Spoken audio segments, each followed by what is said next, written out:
Welcome to the Purposeful MD podcast. As a physician, you've sacrificed so much of your life for other people, your patients, your family, your friends, and your colleagues. What would it feel like to spend time doing what you enjoy and to live without guilt? I'm your host, Dr. Laura Sutton, a family physician, certified coach, and business owner. If you're a medical professional on a journey towards your most purposeful life, a life with more time and energy, and ultimately more joy, then this is the podcast for you. Welcome to the podcast. Before we get to today's episode, I want to remind you that my book is now out, The Purposeful MD, Creating the Life You Love Without Guilt, officially launched on October the 1st, so you can grab your copy. You can get your copy at thepurposefulmd.com/book. I will put that link in the show notes. So I'm so excited to bring this to the world. This is really a guide for medical professionals, but anybody who is struggling to create more time and more joy in their day. There's tons of practical advice in the book and tips that you can follow, journal prompts for you to get into action right away. I get really personal and share my story and some stories of my clients and how we've been able to create that life for ourselves. So I hope you enjoy the book. And like I said, go ahead and get your copy at thepurposefulmd.com/book. And I will put that link in the show notes. Thank you. Welcome to the Purposeful MD podcast. I'm so excited to have my guest today, Dr. Rashmi Schramm. Welcome to the podcast. So good to have you. Thank you so much. I am so grateful to be here. So we met, I don't exactly remember how long ago it was, but you were in town for the Physician Coaches Summit. That's right. I think it's been at least maybe 3 years, actually. Yeah. I think 2 or 3 years, Laura. Yeah. Yeah, over at La Cantera, I think. So, Yes. and I just felt like I connected with your spirit right away. And, we were chatting before we hit record.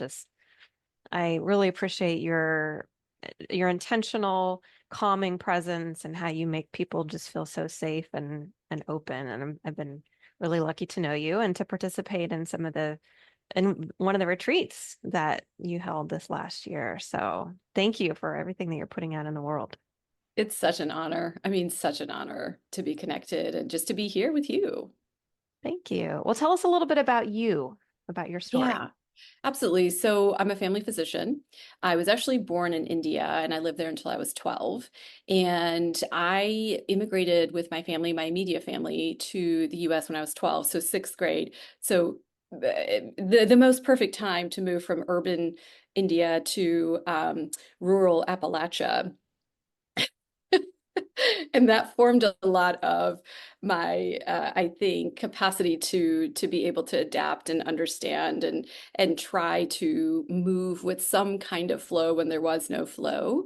And so, really, when I went to medical school, there was this real pull for me to go into these very ancient wisdom cultures that I had felt really at home with, that I had to abandon when I was growing up in middle school and high school. And so as I became a young adult, I really kind of went back into these ways of like mindfulness and meditation and yoga and was very much a closet kind of meditator, if you will, because there was this narrative in my head, true or not, that it meant that I was I had a weakness if I had to meditate or something like that. That was the running theme in my head. And so as I, finished up my medical training and then I became a young mom or mom of two young girls, I mean, I had really abandoned all of these tools that I had been using over the years and found myself in an area of just like a very slow churn burnout in, I would say, all the areas of my life, even though really my life looked pretty darn picture perfect. I had two healthy kids. I had the husband, I had the house, I had the cars, I had all of it from the outside. I had the job, and my practice was growing, and I felt like I was a dumpster fire in here. It was just like there was just never enough time. There was so much scarcity of like I could never get enough done. My to-do list was always growing longer, and there was just these accumulation of mental disturbances, emotional disturbances that I was able to just keep pushing through because that's kind of what I was taught until I really started to get physically sick. I had to wait until I got physically sick to seek help for myself, is what I understand now. I didn't know it at the time, but really I started to have chronic daily migraines. I started to have kidney stones in my early 30s from just drinking Diet Coke all the time. And this is a physician, a practicing physician who's doing all these things, all kinds of digestive issues. I mean, all these things related to chronic stress that I didn't quite understand. And so it was out of pure necessity. And I was trying medicines, I was seeing physicians, all of those things. I wasn't getting results and I wasn't tolerating the medications that I was being given. And so I kind of went back to, wait a minute, like I forget that there's this other tool. And so when I went back to words like yoga and meditation, I started to find some relief. And ultimately, what I found was I had the human affliction of not being able to form a new habit when my old ways were coming back. And so I would meditate or practice some kind of mindfulness for like a month or two, and then I would get better. And then I would like not do it for 4 or 5 months. And then I would get, some kind of illness again. And I'd go back to it. And so I finally, about 14 years ago, I was like, okay, this isn't working out. And I didn't have a community. That was before social media. I wasn't really online at all. And so I sort of felt like I needed some kind of accountability and I didn't know how to get it. And the only community I found was in a meditation teacher community because truly at that time, and I remember this distinctly, like I remember my teacher saying, look, if you come into this program, you're basically saying, like when you sign on this thing, you're saying that you're willing to meditate twice a day for the next 18 months. And that's really what part of this is you practicing on yourself. And I was like, yes, where do I sign? You know? And so that's how it started. And how, that was the door that opened up things for Ayurveda. And I started to incorporate Ayurveda into my practice. And then I had a little micro practice that was a very private practice a few years ago. And I had heard that coaching was really helpful because I still wasn't seeing the results for my patients, even though I could have time with them and I could educate them. Sometimes they weren't changing. So I put my foot in the door of coaching and it was like, whoa, this is amazing. And I kind of just started to really go down that pathway. And over time, the coaching part of my practice grew to the extent where right now, I would say the clinical part is almost non-existent because my current, group clinical, group coaching practice and the one-on-one practice is really taking up a full period of time for me. And I'm so grateful for that because I tend to incorporate all of this knowledge. And as you know, just from having practiced medicine and continuing to practice medicine, it's not just the medicine that's working. We're understanding so many things about the human condition. And so to be able to bring that in and to be able to mesh that with ancient wisdom and all of these different coaching techniques has been a true honor for me to do. And so that's really how I'm kind of here as a full-time coach, which if 3 years ago, if you had told me, I would have been like, you're crazy. Nobody could do that. I can't do that. Thank you so much for sharing all of that. I love all of that so much. And it's so interesting to just to hear how different parts of your life led you to where you are. And I think a couple things that struck me is that, well, first of all, you said I was a closet meditator and that you had this belief that being a meditator was a sign of weakness, that as at least as I hear it, sounds like, well, I have to fix something by meditating. For Right. sure. And For yet sure. you still did it. And so there must have been a part of you that either maybe just kind of brushed that aside, but you still saw some benefit. And then there were times when you were a little bit kind of less consistent, and times when you were more consistent. And gosh, that's human, right? I mean, we see that in our patients. I felt better, so I stopped taking the meds. It's like, well, Exactly. the meds were helping. Um, and then this sense that I hear so many times in my clients and other physicians is everything looked perfect on the outside. I had kids, I had a partner, I had the house, I had the job. I've made it, right? Yeah. And I see that so often is that there's this sense of we work so hard from a very young age to get Right. where we Right. are. And we can be very single-minded, very focused. I'm going to be a doctor. I'm going to be a whatever.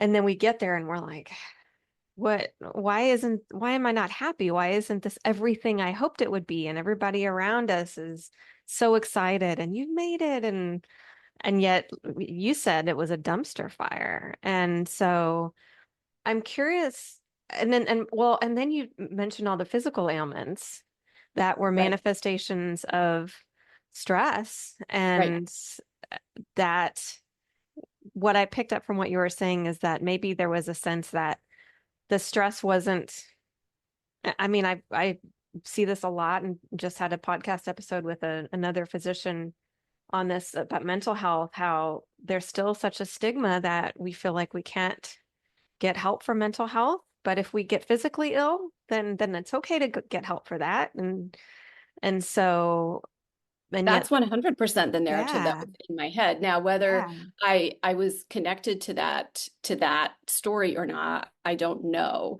But it felt shameful almost to be like, I don't know why I'm feeling so anxious. I don't know why I'm feeling guilty all the time. Every time I'm at work, I feel guilty. Every time I'm at home, I'm guilty because I'm not working. Or, those very common types of things that come up when I would kind of turn to my closest group of friends who were all other physicians, they all had the same suffering.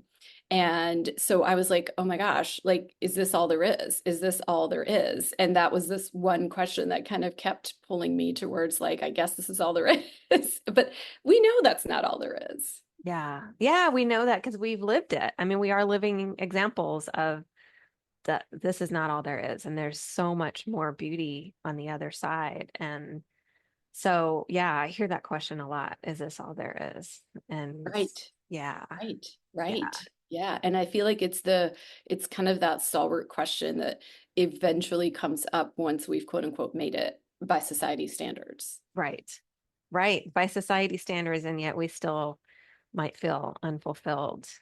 Yeah. Yeah, Yeah, yeah, yeah, yeah, and it's not uncommon that we wouldn't try to find the next thing from the external world or the external source. I mean, we all do that. We might still be doing that, looking for, being tethered to some kind of either acknowledgement or kudos or something like that. Not that there's anything wrong with that, but if that is all there is, then we're literally never going to be good enough. right.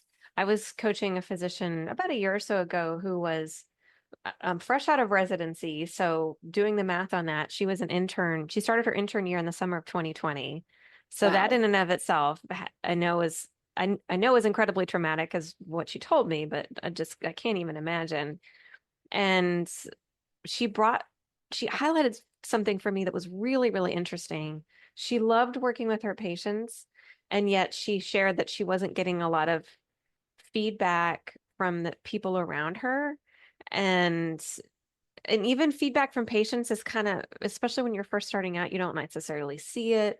Maybe Yeah, their clinical outcomes are going to take months if they ever do get better. yeah. And she'd been so used to getting accolades and grades and Whoa. positive recommendations in her medical school and training years. And now she's working, she's around colleagues and other people, but nobody's coming up and giving her the pat on the back that she's been Whoa. getting since she was old enough to, since she Yeah. was probably in Using the diapers. I mean, potty.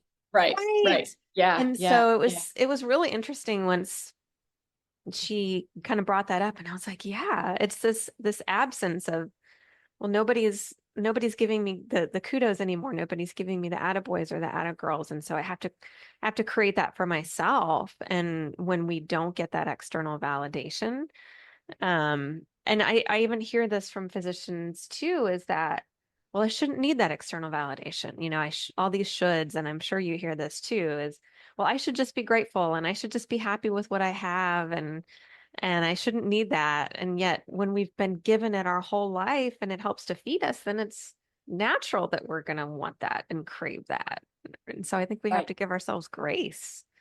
Oh, for sure, right? And Yeah, what you're really talking about is giving ourselves the capacity to just take a tiny, tiny bit of space between us and those thought patterns of like something is happening, it doesn't feel like it's enough to then become witness to those thoughts. That's really what you're helping your clients do ultimately. And when we do that and that comes up, oh, this is why I feel inadequate right now. Even though I can't quite point to it, it's because my past pattern has been totally dependent on this external source for the atta girls, and it's no longer there. And that's where the emptiness is coming from. But that takes a lot of awareness. That takes a Hmm. lot of awareness. And Yeah. that's huge. Yeah.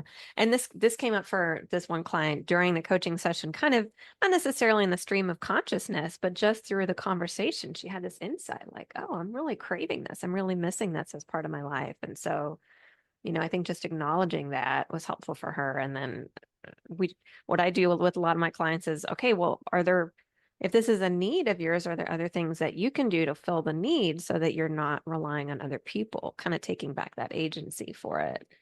100%. And one of the things that I love about you, and just picturing myself in the retreat that you held earlier this year, is the space that you create in your one-on-one interactions and then also in the group setting, and this space of like, it's okay to feel these things and it's okay to want things and it's okay to be upset that you didn't get something or scream or cry or whatever. And we witnessed a lot of those things. And so I think it's just really, it's so necessary in today's world to create an environment and other people that or create an environment with other people so that they can have those feelings. And I think a Yeah. lot of us were taught not to have those feelings and Oh, yeah. suppress Oh, it. absolutely, me included. I remember just being a resident or a med student and noticing just, within the hospital setting that the people who tended to have these really positive outlooks had better outcomes, and the ones who were like, I'm definitely going to die, definitely died. And this was just like me being totally green to all of medicine and me kind of asking my attendings if they had been noticing that as well. And them being like, you're ridiculous, like you're making that up. That doesn't exist.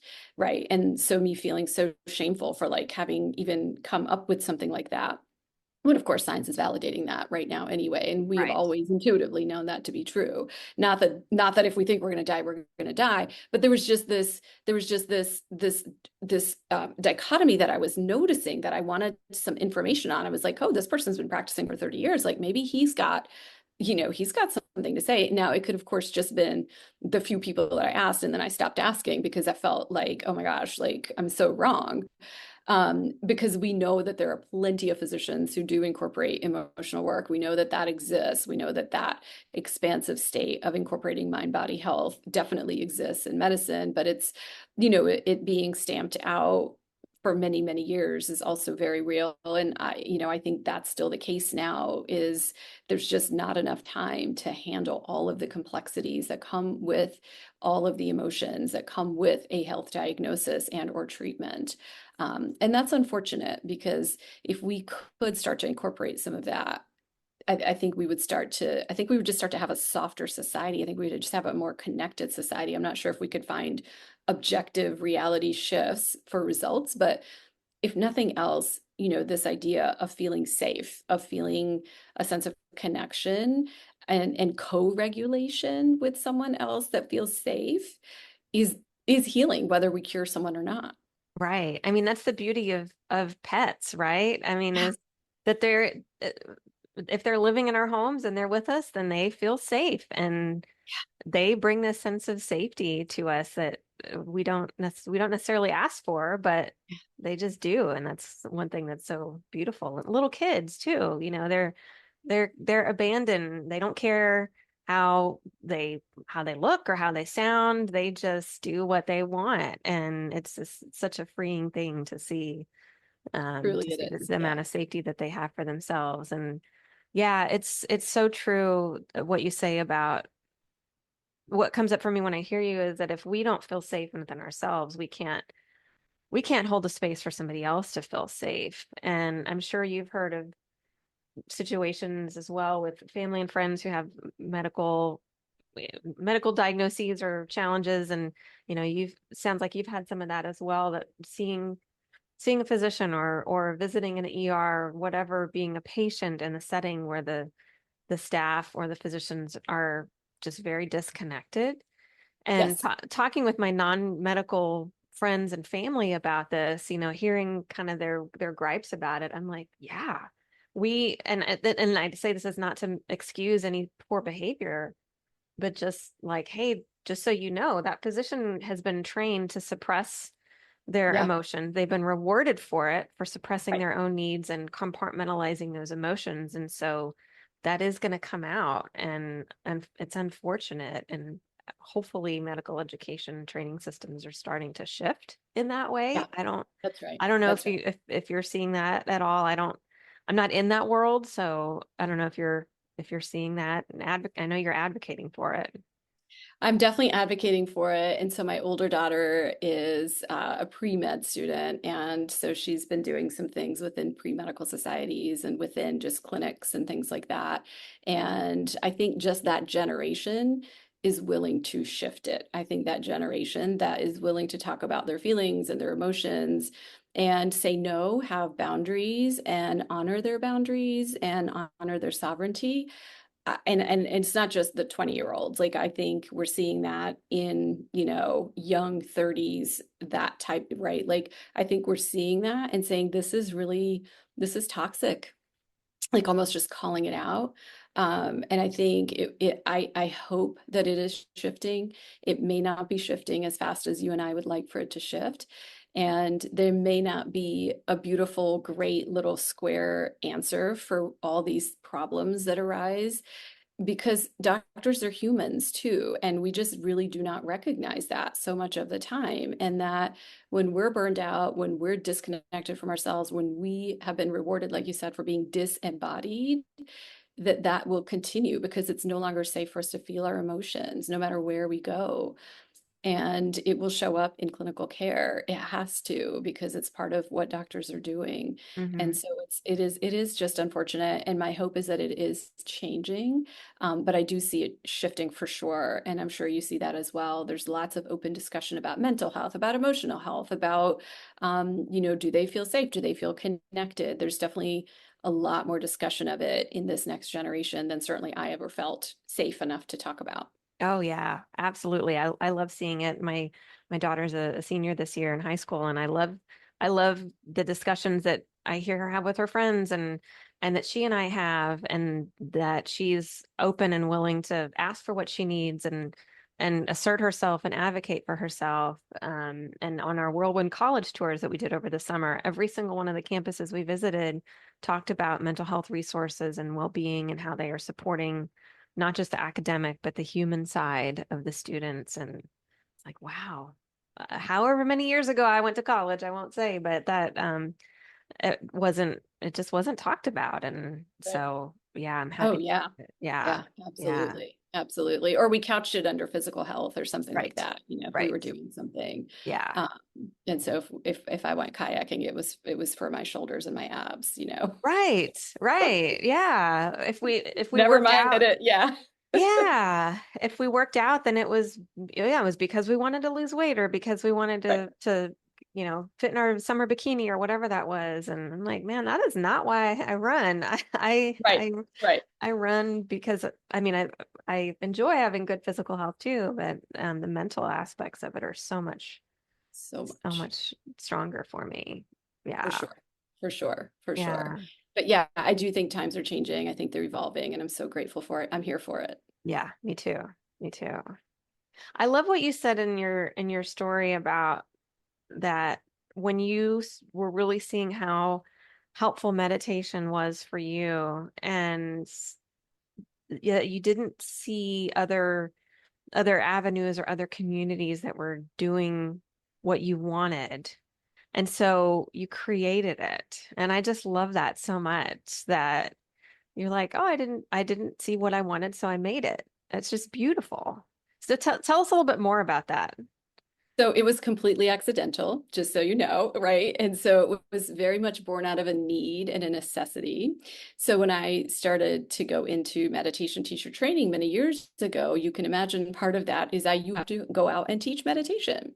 And so, right, the best way to learn is to teach. And meditation isn't just about sitting in lotus position and, humming or whatever we think that it is. It's really just a way of being, and it's yoga is really what it is. And so for me, I really just started to teach it just in my own office, like at lunchtime, we'd huddle or in the morning or something like that, because I needed to check off my boxes. Like I'm in integrity with this program. Like I'm not going to say I'm going to do it and not do it.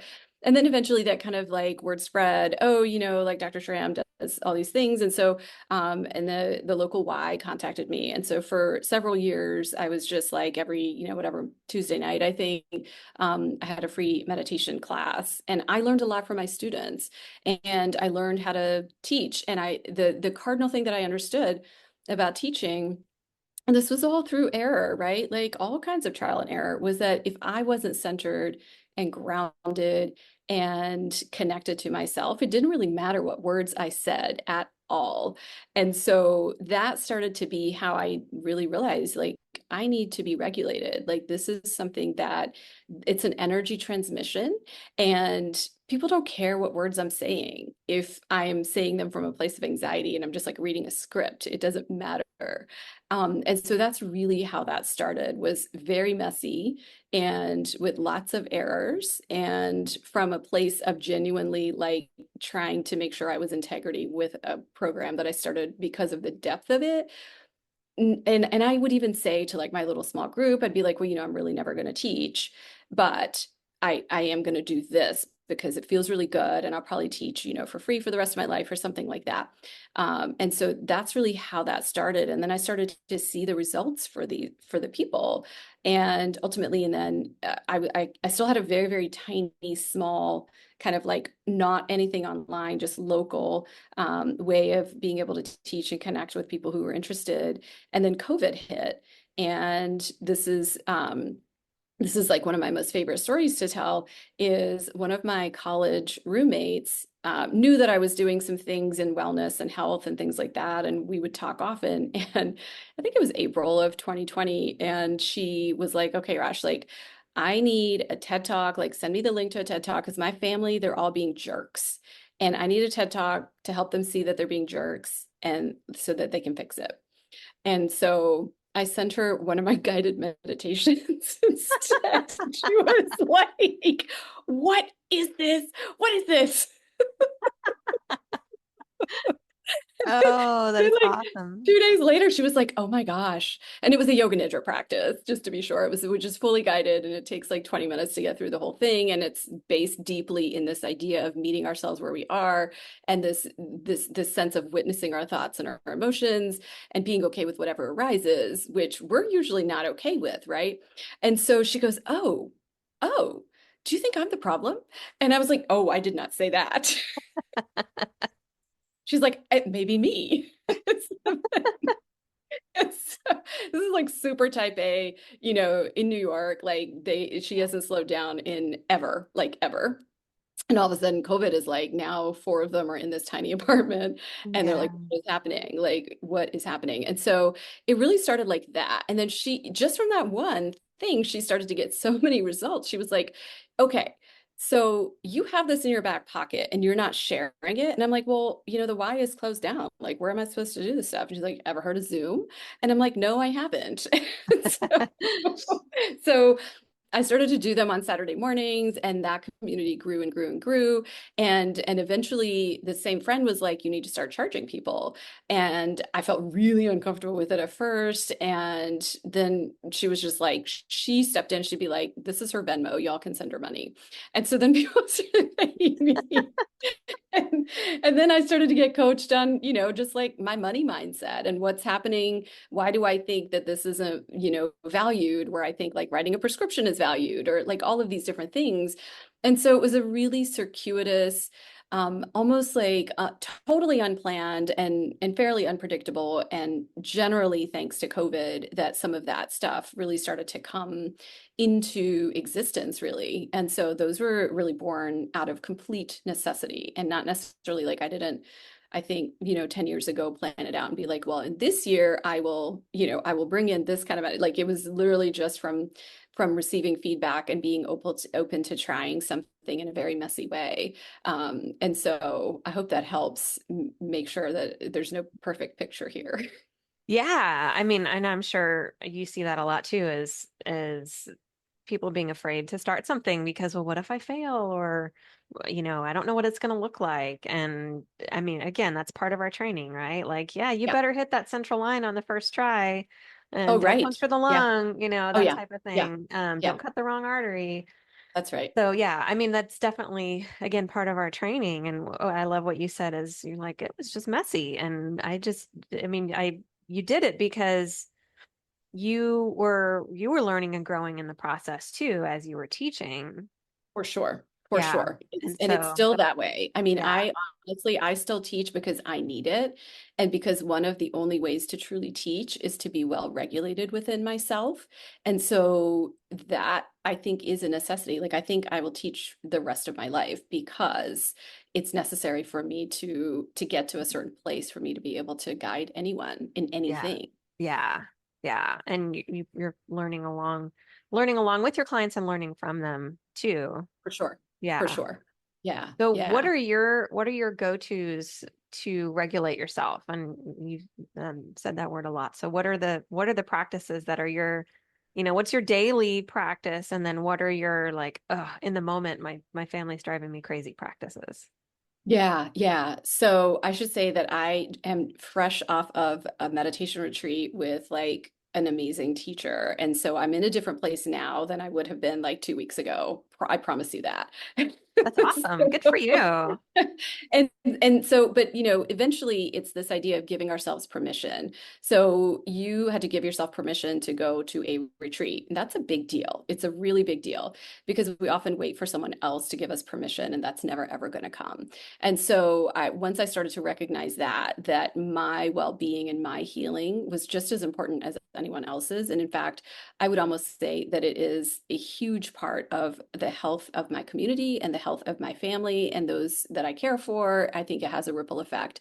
And so once I really established that understanding from not being healthy, like it had to come from me, like not being okay, to moments of being okay and understanding that I was literally, the world was reflecting back to me what I was putting out into it, and having a lived experience of that and understanding the importance of that. So I think that's really the first step, is to give ourselves permission. And so for me, then that means that my meditation practice, my daily meditation practice in the morning is non-negotiable. My morning movement practice is non-negotiable, like within my own self. It's just non-negotiable. And once we start to establish that and that becomes our new normal, then really we almost give other people permission to follow however their own healing looks like as well. And ultimately, like, we're not these isolated beings anywhere, that in silos. We are co-regulating with other people as well. And so making sure that I'm building community, making sure that I'm available for the people who need me, and making that a priority rather than just me like going off into meditation retreat anytime I want. I really only do that once a year, maybe once every 2 years. And ultimately, my go-to is a daily meditation practice in the morning. I incorporate some breath work into it. And then the movement, like I am outside, and I live in Florida, and I am so grateful that I can be outside basically all year round. And so if I can get up early enough and with before the sun rises in the summer, I can get my movement done. So I would say that's it. And then I have kind of just a very simple evening routine of like yin yoga, maybe a yoga nidra, and just kind of a quick journaling practice. It doesn't take me very long, but making that a new normal for myself and just like releasing the day is so important for me to then be able to rejuvenate. And then, by the way, when I was in that whole stressful period for like a decade, I wasn't sleeping very well at all. I wasn't giving myself permission to even sleep or rest because that felt like that was a waste of my time somehow, which is ridiculous to say out loud. But I was routinely getting way less than 6 hours of sleep every night. And so, like, I had to start there. I just had to start with prioritizing my sleep. And I had to start with like letting go of, I know I don't need to do laundry until midnight or whatever. I don't need to be online until 1 a.m. Like just that. So I think it's been in total increments, and I'm totally not done growing. I'm not done evolving, and I'm not done trying to understand how I can make a more meaningful presence for myself by continuing to coexist with the people around me, if that makes sense. Yeah. I love all of that so much. It just, and and again, you said this a lot at the retreat is, I think that was one of the first things you said to us as we were coming together is you gave yourself permission to be here and to go to a retreat. And you said this a lot as well, requires logistics. Like most of us don't just like, oh, I'm going to get on a plane and go halfway across the country. You know, we have families and obligations and jobs and things that we have to pass off to somebody else. And Yeah, so I hear that as like even something as simple as sitting for 15 minutes in a meditation for that's somebody right. that might be a really, for a lot of people, that's a really radical act That's right. to It do is. Mhm. to close the door. I mean, I've had physician clients that are like, I can never close my door. And so even trying to help them see like, yeah, you can close your door. The world's going to be fine. Yeah, But yeah, just that radical act of giving yourself permission to take that time, take that space for yeah, yourself yeah. and the knowledge that if I do this for myself, it's going to have a ripple effect, like you said. And I mean, I just think about a physician who sees 30 patients a day, the Right, impact that that physician can have right. on the just how they regulate their own nervous system and create that safety within themselves. And so I love that what you say about, you know, it's incremental. You know, you started with the sleep because that's the most It took me important. years. Honestly, it took me years to get to like 7 hours. It took me years. Yeah. Yeah. It is, you mentioned this earlier about like, I'm a physician, I should know these things. And I hear that a lot too, is I know I need to be sleeping more and things that we tell our patients, but are we find it hard to practice within ourselves. That's Sleep, right. That's healthy right. eating, Yeah. healthy movement. Right, right, right. Yeah. Absolutely. Absolutely. None of this would have happened unless there was a lot of intention behind it. And ultimately, like baby stepping it all the way. Because otherwise, if like if I have a new client and I'm like, I'd like for you to meditate, for 30 minutes a day, do 10 minutes of breath work, and I'd like for you to do 30 minutes of yoga, the amygdala is gonna sound all the alarm bells and it is definitely 1,000% never going to happen. And instead, what you're noticing, how you help your clients too, is why don't we just start with 2 minutes of breath work and see how that shows up? Hmm. And just that can start to make a shift for someone, right? And I do use breath work, by the way. That to answer your question is how do I handle when I'm like literally losing my mind? I will always go back to my breath. And so even that, like even 2 minutes, like usually the amygdala is like, fine, go on through. You're allowed, like I'm not going to sound the alarm bell. And if we start there, if we just get our leg in the door of like, how can you feel just okay? Like we do not need to get to rainbows and unicorns at all. Like we just need to go from this, I am so stuck here, into maybe I'm okay. Maybe there's something else that's arising in me. And sometimes it is just, it's a coaching session and 2 minutes of breath work. And that is just fine. And then we can kind of start and build from that. Yeah. Yeah. It's meeting the client where they are. And Yeah. yeah. Yeah. And Yeah. because, like you said, your current practice, and which might not Yeah. look like your practice years from now, but your current practice has taken years to build. Yeah. And, and it's over trial and error too, is what I heard. And it's what based on what you need. That's The right. movement, the meditation, the journaling, the yin yoga, you've, you've created that based on your specific needs. Somebody else's needs might look different. That's right. You know, I hear that a lot from physicians too, as well. I'm supposed to journal in the morning. I'm supposed to, gratitude is supposed to be really good. And all these things that we know, we think we should be doing. And what I'm hearing from you, and I see this a lot too, is well, let's just find what works for you.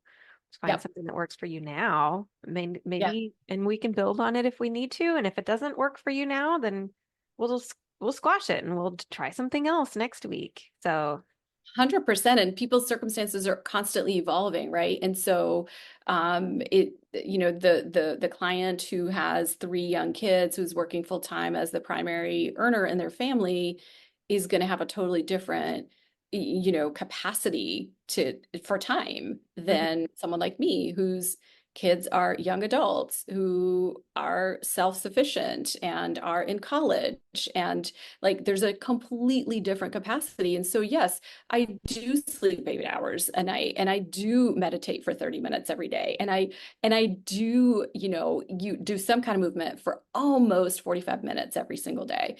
And so those are privileges that I know I'm honored to have right now.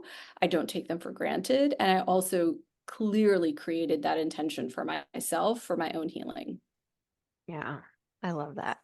Well, and I mean, it's evident in just the light that you shine and the way that you hold space for me and for others, and just how much you care about serving other physicians. So, Yeah, yes, it's just so much fun, don't you think, Laura? it It's just is. so fun. Yeah, it is. And that was another thing. I mean, clearly from the retreat, it was amazing and I had a lot of fun, but you incorporated that. You incorporated play and fun and all these things into it too, so that it didn't, I think we meditated probably several hours a day, but it didn't feel like this, like sitting in lotus and uncomfortable. I mean, you met us where we were, and you asked us, "Hey, what do you all need this weekend?"